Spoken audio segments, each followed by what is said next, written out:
Namo tassa bhagavato arahato samma sambuddhassa. Namo tassa bhagavato arahato samma sambuddhassa. Namo tassa bhagavato arahato samma sambuddhassa. Viharatanang sangghassa akang buddhena wannitanti.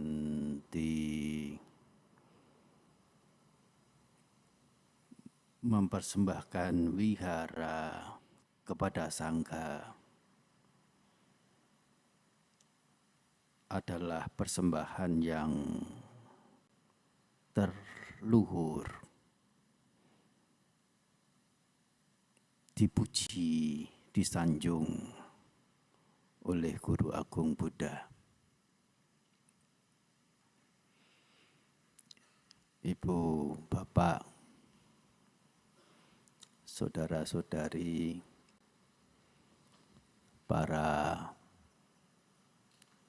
upasaka, upasika,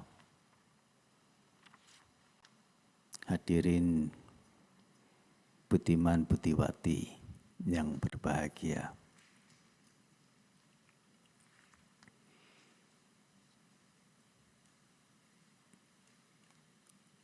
Minggu hari ini, betul hari Minggu ya?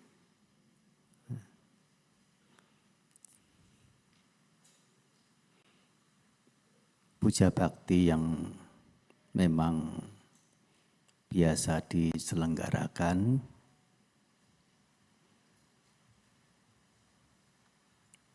dikhususkan juga untuk mengingat kembali, mengenang ulang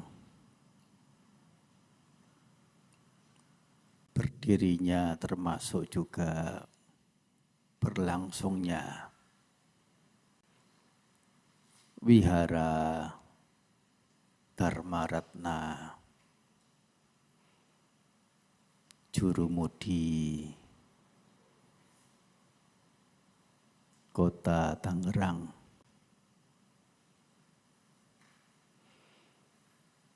"34 tahun wihara ini berdiri.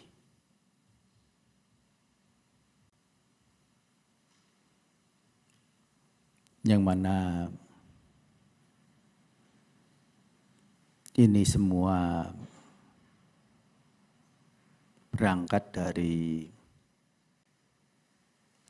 niat hati dan upaya nyata dari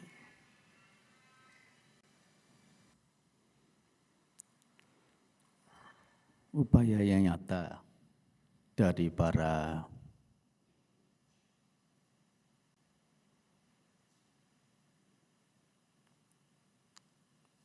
masyarakat, khususnya mereka yang punya keyakinan,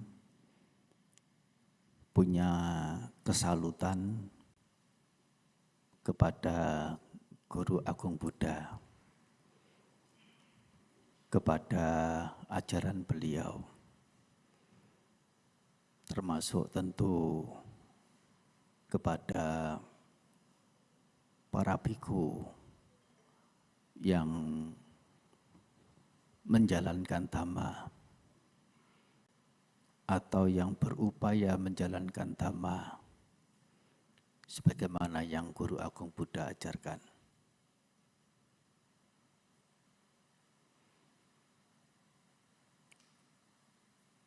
Pembangunan wihara ini adalah hal yang luhur di antara banyak pemberian yang lain. Oleh karena kemanfaatan yang tiada dua dari sisi pemberian.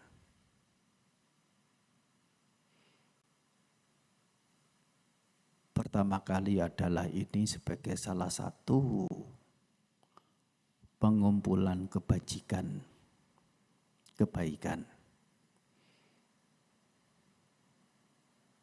yang mana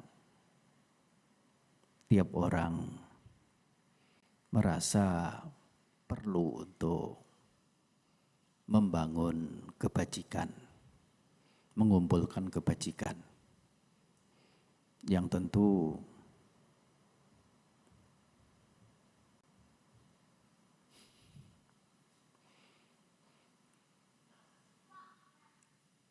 berbuat bajik berupa berdana tidak melulu untuk kepentingan pembangunan wihara.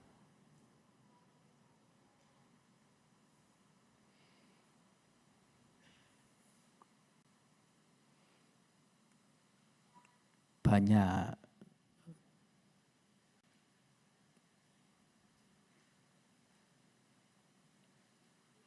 tujuan atau pihak-pihak penerima yang pemberian itu orang bisa lakukan.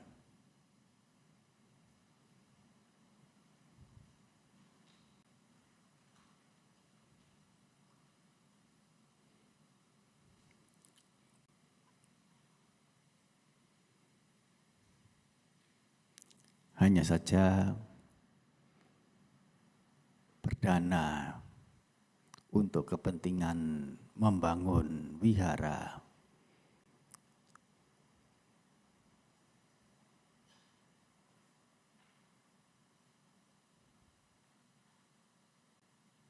dikatakan yang terunggul. Oleh karena ini selain dari mengumpulkan kebajikan untuk diri, juga sebagai bentuk puja kepada Guru Agung kita semua sama Sang Buddha,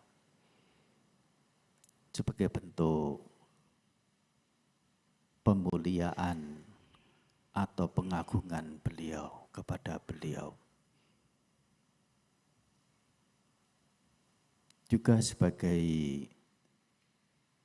bentuk rasa tahu budi jasa kita yang telah mendapatkan kemanfaatan dari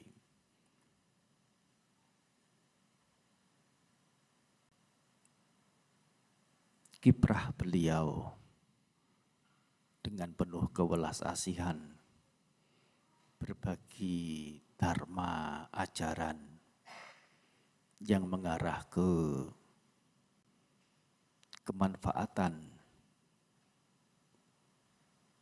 dalam dunia sekarang,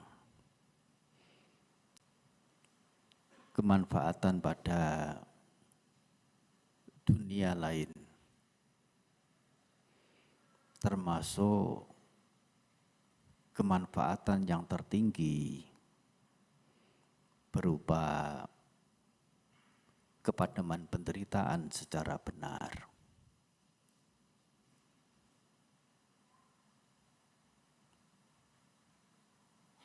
Ini adalah hal yang bisa kita angkat dalam tindakan berupa pemberian, meskipun dalam membangun wihara ditopang bersama-sama, tetapi dengan turut serta dengan berpartisipasi tanpa dari sekian jumlah orang sulit memungkinkan untuk menegakkan satu wihara yang relatif besar, butuh biaya yang tinggi. Selain dari itu adalah bahwa dengan kita melakukan kebajikan berupa berdana untuk pembangunan wihara adalah untuk kemanfaatan bagi orang-orang secara luasnya, secara umumnya, artinya yang tidak terbatas. Kita biasa memberi, tetapi dalam memberi itu masih timbang-timbang. Siapa yang lebih kita utamakan? Yang lebih kita utamakan adalah sanak famili sendiri.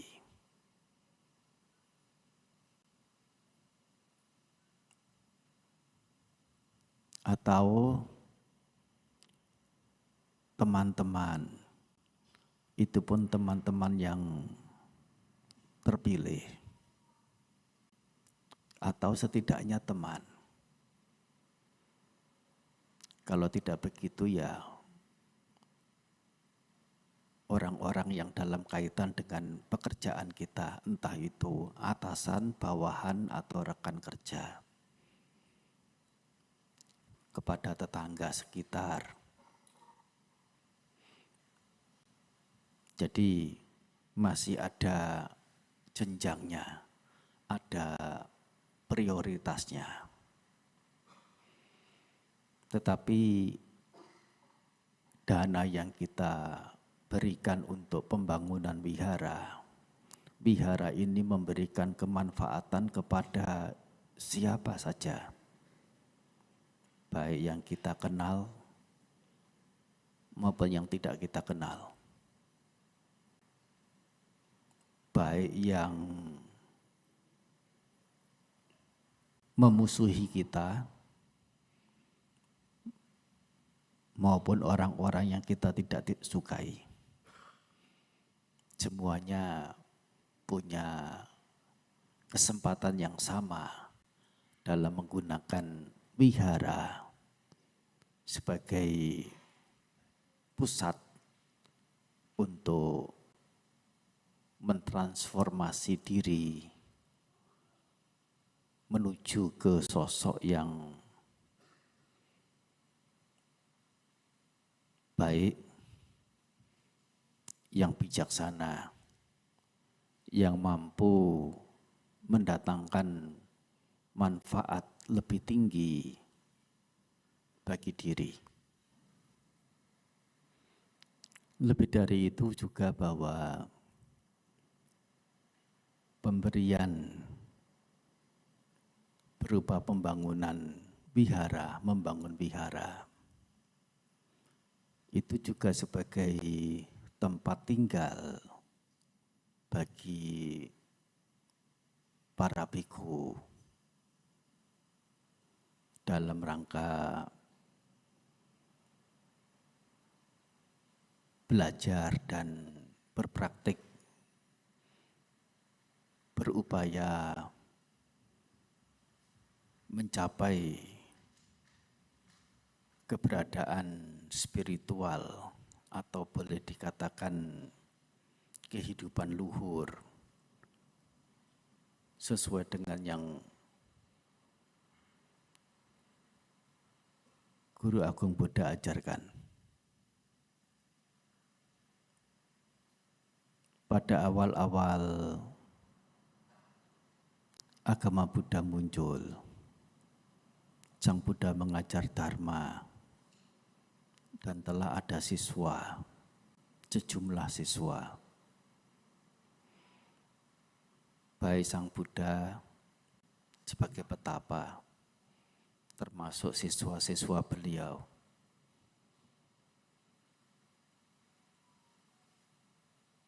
Berdiam di gua-gua,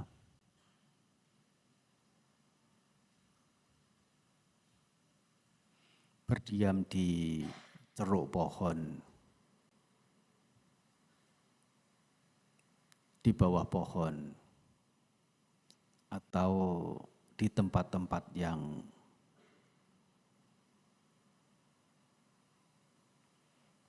tidak ada pintu, tidak ada atap, tidak ada dinding, apalagi pintu yang rapat.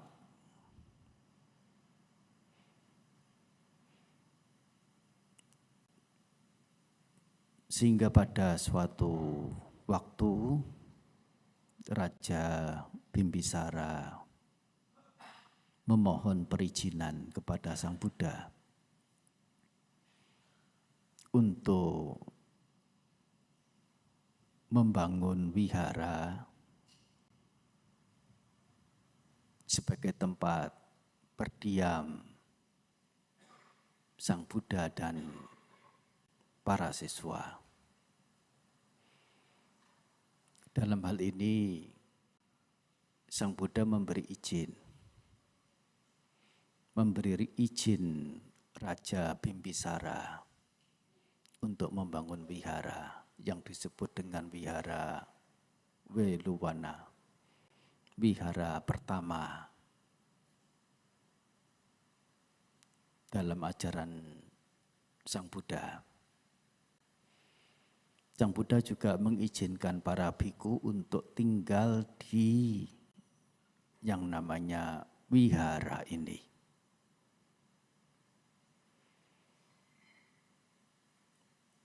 Keberadaan wihara adalah tempat kediaman yang diharapkan bisa secara optimal memberikan kemanfaatan, yaitu ada tempat yang cukup nyaman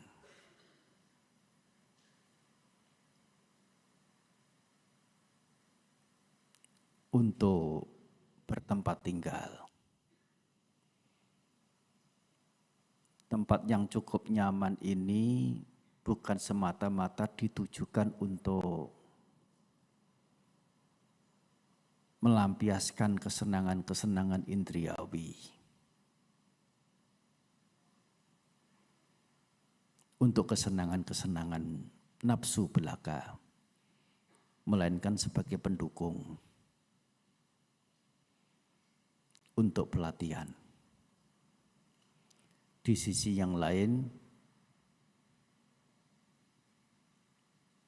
Sang Buddha juga menolak praktik-praktik yang cenderung semata untuk penyiksaan diri, menyakiti diri sendiri.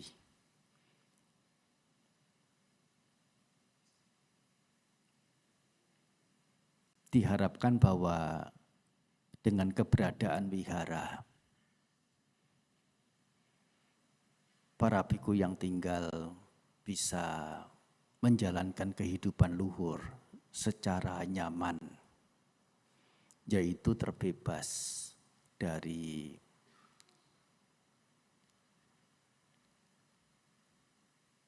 musim panas,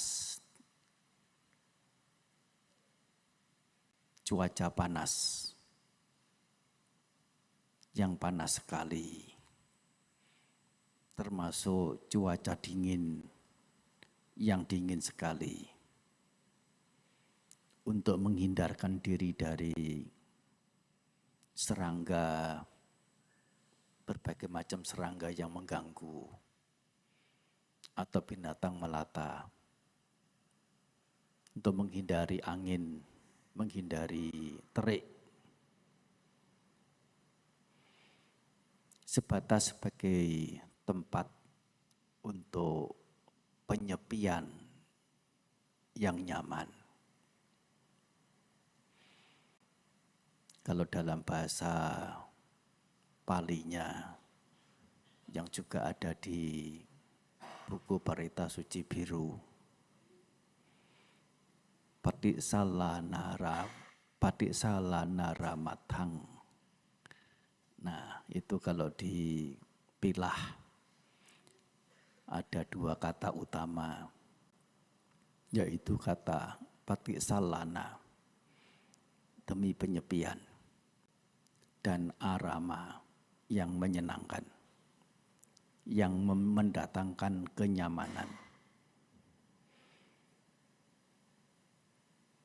Apa yang dimaksud dengan penyepian ini? Yaitu bahwa ketika mereka-mereka, orang-orang, satwa-satwa mewarnakan dirinya dengan keserakahan, aku hidup tanpa keserakahan. Ini yang disebut penyepian. Ketika kebanyakan yang lain diwarnai dengan kebencian, aku hidup tidak diwarnai dengan kebencian. Ini disebut dengan penyepian.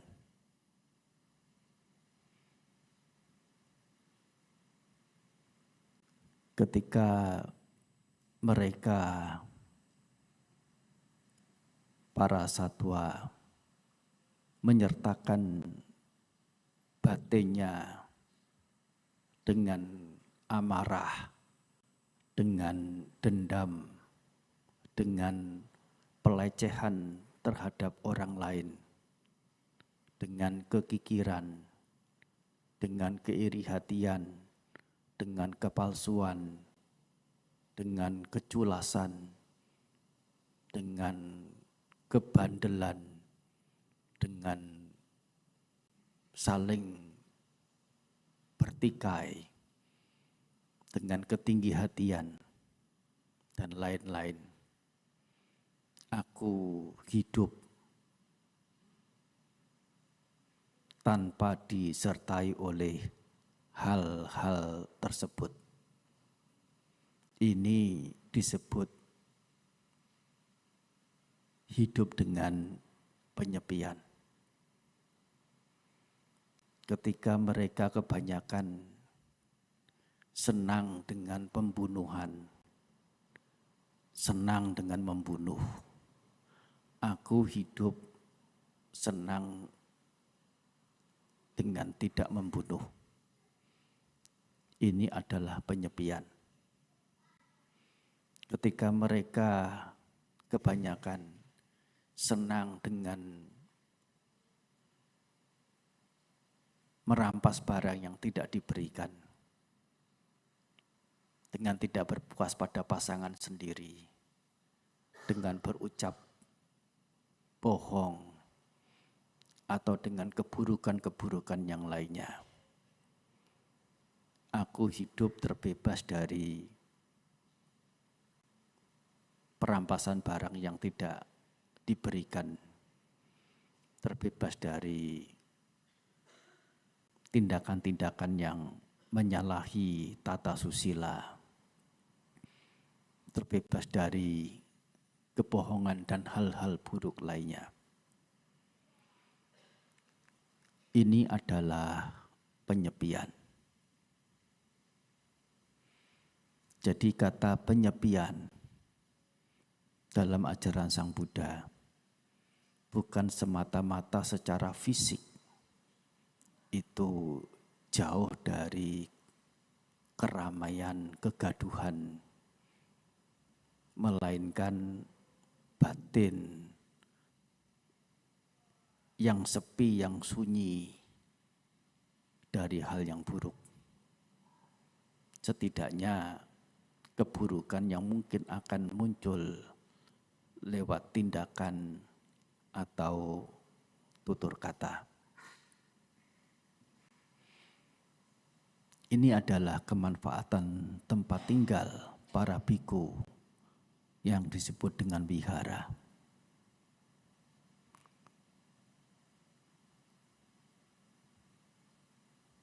Suatu ketika hartawan Anathapindika mengundang Sang Buddha dan Biku Sangga ke rumah menerima dana makanan. Hartawan Anathapindika ini memulai percakapan dengan Sang Buddha terkait dengan wihara Jetawana yang barusan beliau bangun.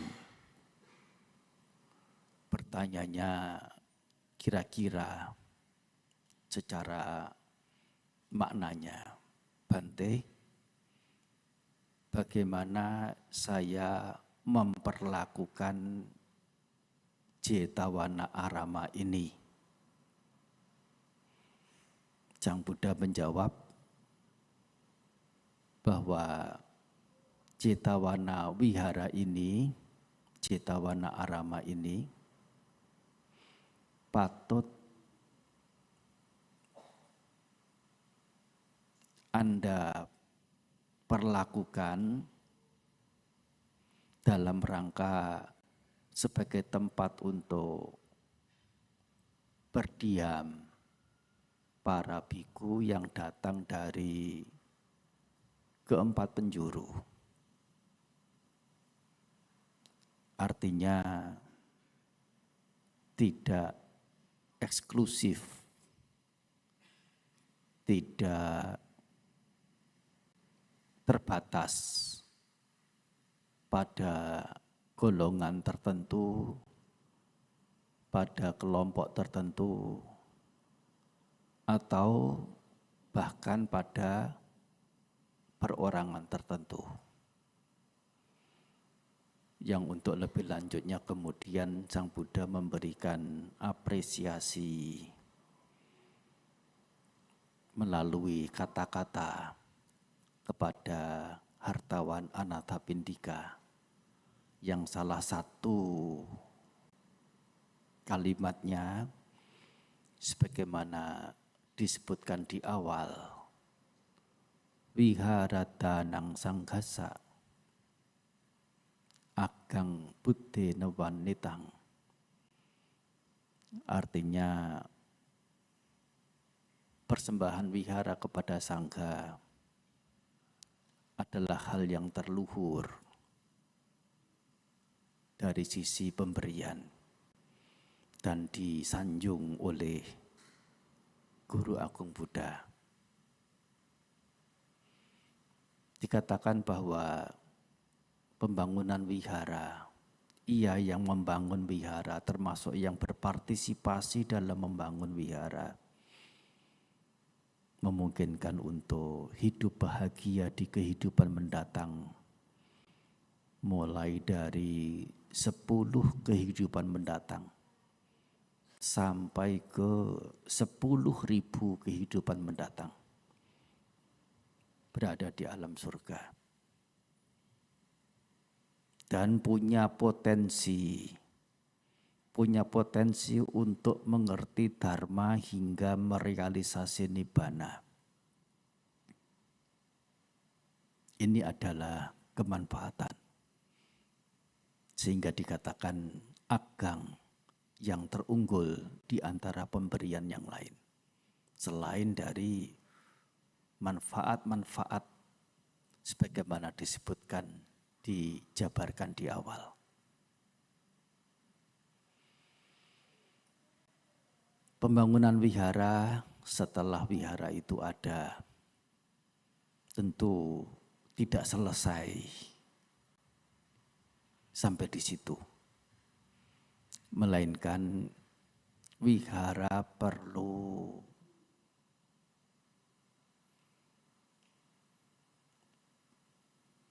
penyelenggaraan, pengoperasian, yang tentu yang berperan utama justru adalah para upasaka-upasika ini. Sehingga selain dari kebajikan mereka-mereka yang berkesempatan membangun,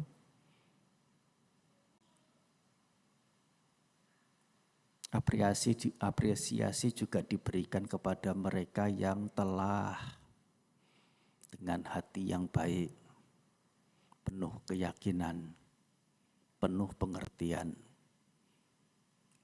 berkontribusi, mendedikasikan diri, ikut berpartisipasi dalam pengoperasian wihara, baik secara materi maupun non-materi,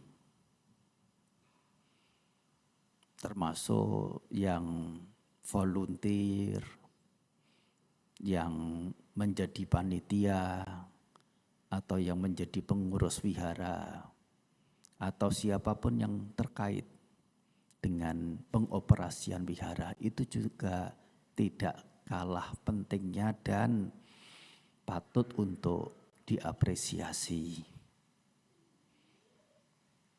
Bagaimanapun, jika kontribusi itu telah diniatkan dan telah berada dalam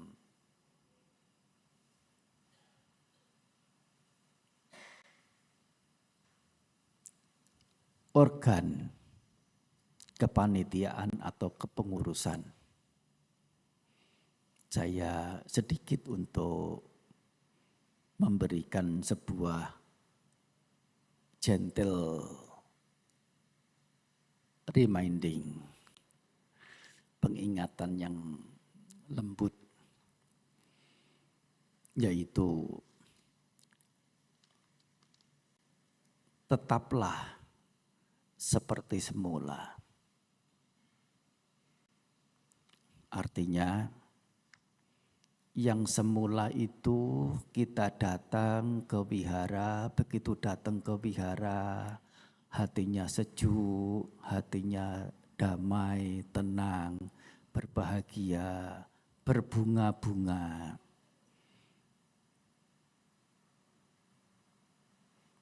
Ketika sudah menjadi pengurus, juga semestinya seperti itu. Ketika datang ke wihara, hatinya sejuk, hatinya tenang, hatinya damai, hatinya berbunga-bunga. Terlebih,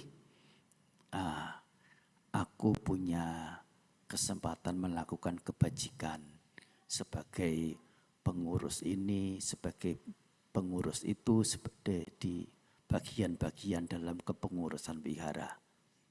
Itu adalah hal yang diharapkan. Jangan berubah, berbeda dari sebelumnya. Yaitu setelah menjadi pengurus justru begitu datang ke wihara, baru terpikir mau ke wihara masih di rumah. Baru terpikir mau ke wihara, hatinya sudah mulai panas. Tapi karena alasan tertentu, alasan tugas atau alasan-alasan yang lainnya, tetap datang ke wihara. Ada hati yang tidak nyaman, ada hati yang sesak, ada hati yang tegang, ada hati yang panas dalam diri. Ini patut untuk ditengarai dan patut untuk diantisipasi. Soalnya ini tidak wajar. Dan ini adalah justru kemanfaatan secara sangat-sangat personal. Kebahagiaan penderitaan bukan bergantung pada siapa di luaran sana. Termasuk juga tidak bergantung pada Sang Buddha. Tetapi bergantung pada diri sendiri. Barangkali kita bisa menyelidik jika terjadi demikian rupa. Mengapa ada panas? Mengapa ada sesak? mengapa ada gundah begitu datang ke wihara. Barangkali saja, barangkali hati ini, pikiran ini sudah dirasuki oleh mara, alih-alih dirasuki oleh Buddha. Kalau dirasuki oleh Buddha, bukan sang Buddhanya merasuki, tidak. Nilai-nilai sang Buddha, kebijaksanaannya, kesuciannya, kewelas asihannya, dan lain-lain. Atau setidaknya ajaran-ajaran dharma-dharma beliau yang menguasai batin, menguasai hati, menguasai pikiran.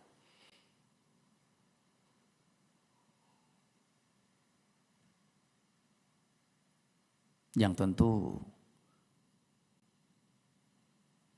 jika seseorang diwarnai oleh ajaran Sang Guru Agung, cukup yang ada di buku Parita Suci Biru itu.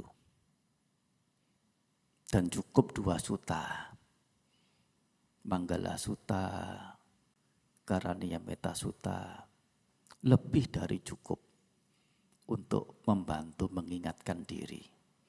Kita ini, saya ini tergolong berpihak pada Sang Buddha atau sudah kecolongan, terpeleset tanpa sadar, berpihak pada mara. Mara bukan marah, ya, mara. Mara berupa apa? Mara berupa kebencian, mara berupa ketersinggungan, mara berupa gengsi, mara berupa harga diri, mara berupa kemauan untuk berkuasa, berpengaruh, mendapatkan pengikut, mendapatkan pujian, mendapatkan perhatian, dan lain, dan lain, dan lain. Ini barangkali yang kemudian mengganggu hati. Yang pada awalnya datang ke wihara punya hati yang manis, punya hati yang indah.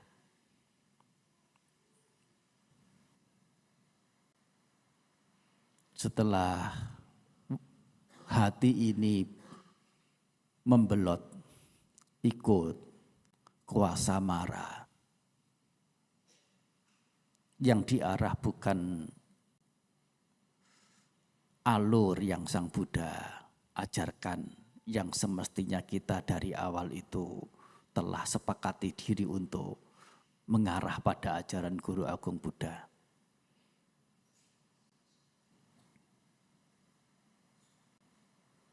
Mengarahnya justru ke mara tanpa kesadaran, dikatakan telah lengah, terpeleset. Sehingga ketika dikuasai oleh mara ini justru akan menjerumuskan diri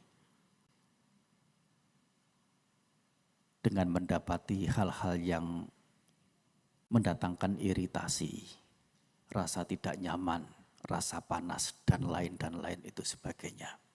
Dan ini kita telah terugikan. Nah, perlu ada gentle reminding meskipun kepada diri sendiri. Aku menjadi pengurus wihara ini adalah justru untuk melakukan yang lebih, baik yang lebih di antara baik yang dilakukan oleh orang-orang lain. Orang-orang lain datang untuk sebatas melakukan puja bakti atau melakukan kebajikan yang lain. Tapi aku selain melakukan kebajikan itu juga melakukan puja bakti, juga menjabat sebagai pengurus, yaitu yang berkontribusi dalam keberlangsungan wihara. Nah, ini adalah sebagai satu pengingatan bagi kita semuanya. Nah, ini adalah hal-hal yang bagaimana kita bisa menggunakan, memanfaatkan keberadaan wihara seoptimal mungkin. Kemanfaatan ini patut untuk dicapai, tetapi kemanfaatan yang sesuai atau yang sealur dengan Dhamma, yang dalam bahasa Pali yaitu Dhammadayada, kita menjadi ahli waris secara dharma, bukan menjadi ahli waris secara hal-hal yang berbau amis, baik berupa barang-barang, perolehan, pujian, penghargaan, penyanjungan, pengakuan, dan lain-lain.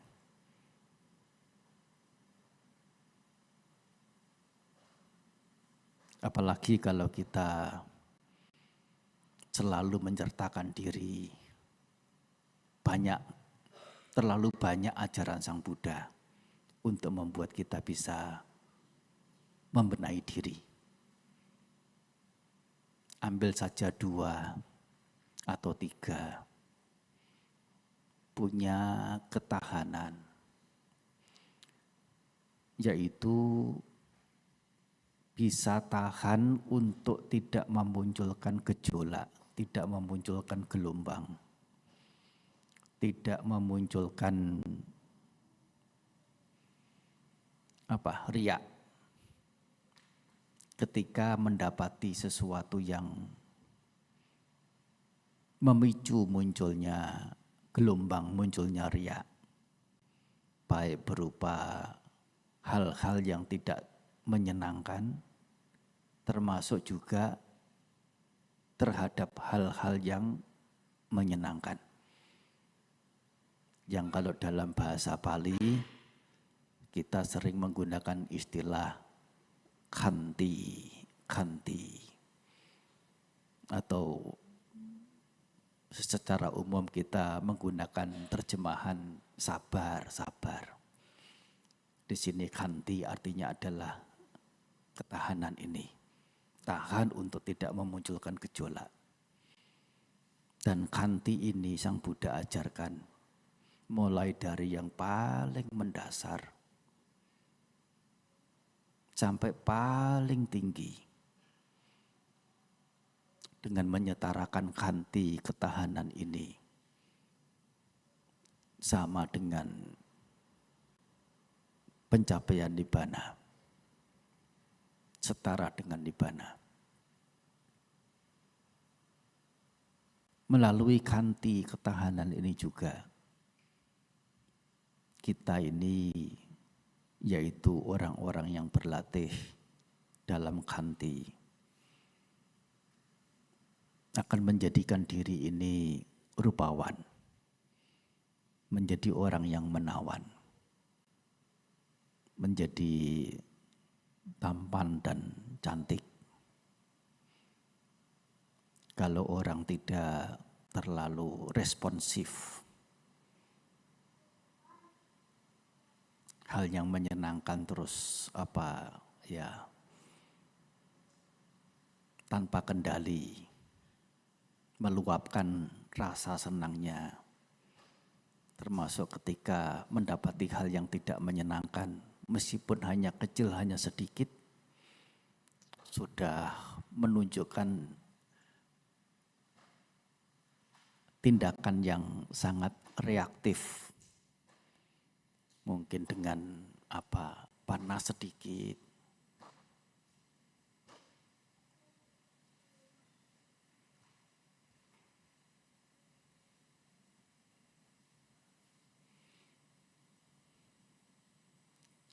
bisa tahan, dingin sedikit bisa tahan, atau ya hal-hal yang lain. Bisa tahan meskipun melihat hal-hal yang tidak menyenangkan. Bisa tahan dalam mendengar suara-suara yang tidak menyenangkan. Bisa tahan terhadap bau-bau yang tidak menyenangkan. Bisa tahan terhadap rasa-rasa yang tidak menyenangkan. Bisa tahan terhadap sentuhan-sentuhan yang tidak menyenangkan. Termasuk juga bisa tahan terhadap hal-hal batiniah yang tidak menyenangkan. Ini namanya punya ketahanan. Punya kanti. Dan ini tentu tidak bisa dijabarkan panjang lebar di sini. Hal lain barangkali yang akan diangkat tentang soraca. Soraca artinya lemah lembut, sikap yang kalem, yang tenang.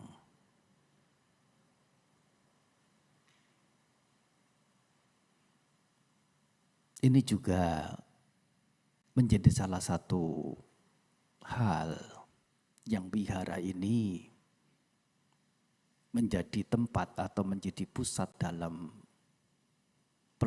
pelatihan diri ke arah sana. Kita bisa berlatih lewat wihara ini. Berlatih untuk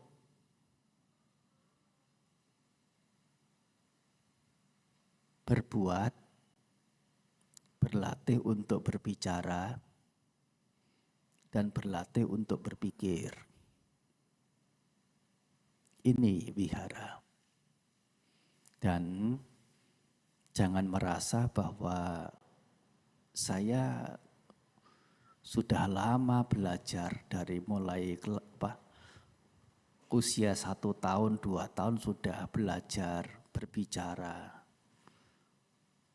Dan otomatisnya berpikir juga tanpa belajar juga akhirnya bisa berpikir. Bertindak tanduk saya juga sudah tiap hari melakukan banyak hal.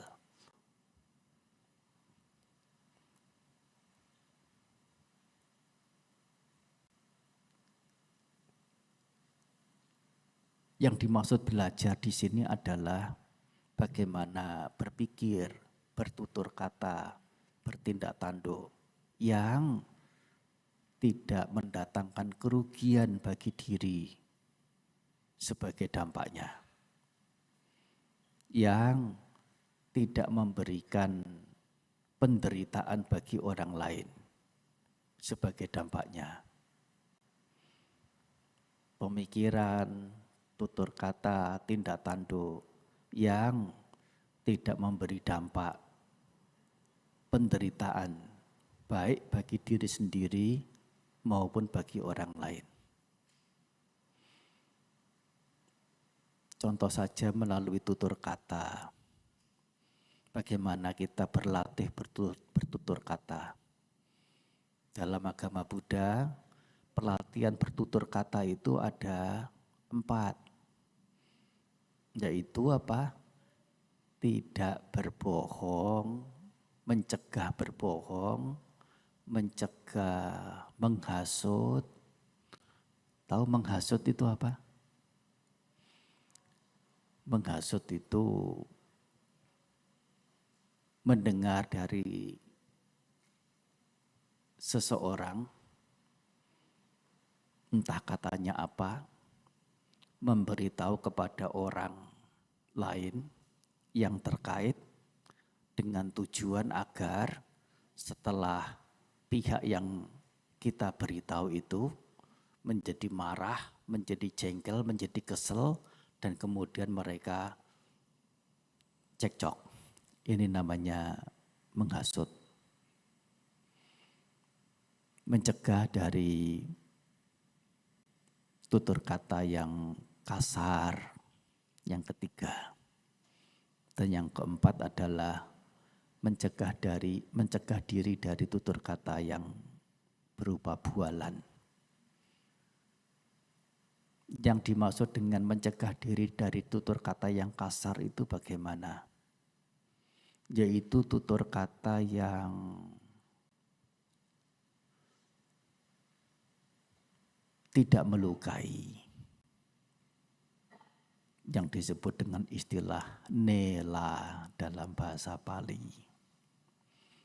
Kata-kata yang tidak melukai. Kanna sukha yang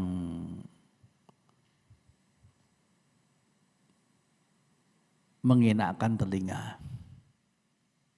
Pemania yang mendatangkan kecintaan, mendatangkan kasih sayang. Kata-kata yang hadayanggama, menyentuh hati. Pori, kata-kata yang punya adab. Kata-kata yang sopan, yang punya martabat. Bukan kata-kata kurang ajar, kata-kata yang urakan. Misalnya permisi bicara, Sat bangsat, kenapa kau selalu datang terlambat? Nah, ini adalah kata-kata yang bukan kata-kata yang beradab. Kata-kata yang teratur rapi sesuai dengan tata bahasa juga termasuk. Dan adalah kata-kata yang disukai oleh kebanyakan orang. Bahujana kanta, disenangi oleh kebanyakan orang. Bahujana menapa. Itu baru ya membahas tentang cara bertutur kata, satu di antara empat jenis bagaimana bertutur kata. Ini bisa diperoleh melalui keberadaan wihara, sehingga wihara mempunyai arti yang penting adalah kalau Anda itu adalah rumah kita, wihara itu sebagai rumah yang ke-1, yang pertama atau rumah kedua.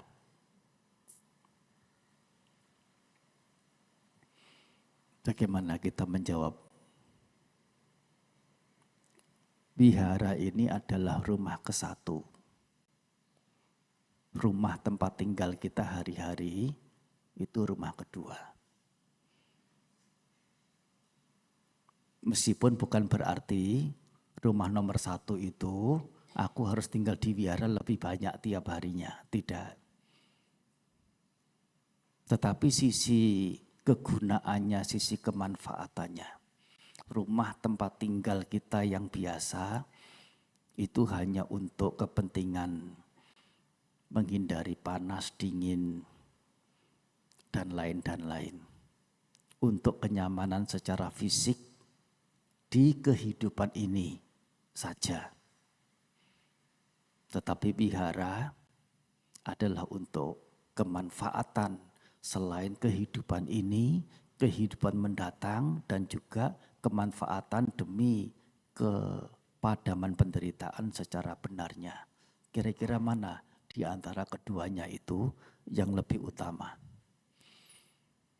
Meskipun ya dibilang rumah pertama bukan berarti nanti kita boyongan memindahkan bantal guling ya tidur di wihara, tidak.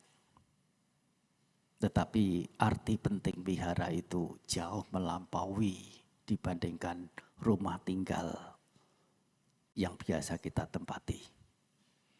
Wihara Dharmaratna ini termasuk salah satu wihara yang paling cepat perkembangannya. Sesekali terdengar, oh ada pengembangan, perluasan tanah. Sesekali ada terdengar, oh sedang membangun tambahan untuk kepentingan ini, kepentingan itu. Dan itu memang ya didorong oleh kebutuhan. Dan masyarakat juga yang punya inisiatif, yang punya kesepakatan demikian rupa. Sehingga ya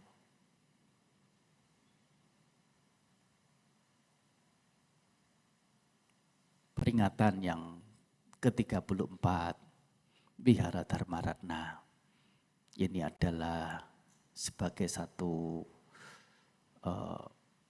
ungkapan rasa bangga kita, rasa senang kita, rasa ya dalam bahasa Jawa namanya astuti, ya punya rasa senang. Kalau Sanskertanya namanya punya stuti, ya, atau tuti dalam bahasa Pali. Yang sering kita mendengar adalah kata santuti, yaitu punya kesenangan ya, atas keberadaan wihara ini, karena memang nyata memberikan manfaat bukan hanya kepada para biku, tetapi juga kepada kita semua, kepada siapa saja tanpa kecuali. Anumodana atas kebajikan dari ibu bapak semua yang baik secara langsung, tidak langsung telah mendukung keberadaan Wihara Dharmaratna, termasuk juga yang telah menggunakan wihara ini dengan sebaik mungkin, yaitu dalam rangka menumbuh kembangkan hal bajik dan hal bijak dalam diri. Anumodana.